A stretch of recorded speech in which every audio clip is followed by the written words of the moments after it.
Assalamualaikum, nama saya Aima. Bersama saya kawan-kawan saya daripada Fakulti Bahasa, Pembangunan Bahasa.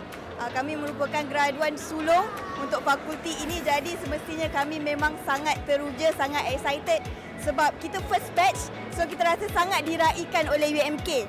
Terima kasih UMK kerana menerima kami sebagai pelajar di sini, sebagai graduan di sini, dan kami berharap semoga UMK akan terus maju jaya. Alhamdulillah, kami semua sudah pun bekerja dan semoga kami dapat membantu semula UMK di masa akan datang.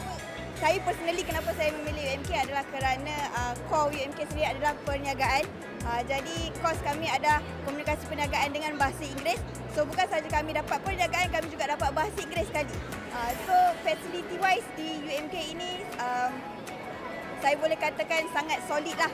Kita punya fakulti, kita first batch, kita dapat merasai fakulti yang baru macam mana. Kemudian kita banyak menggunakan fasiliti di Globe Akademik tersendiri, di Dewan tersendiri.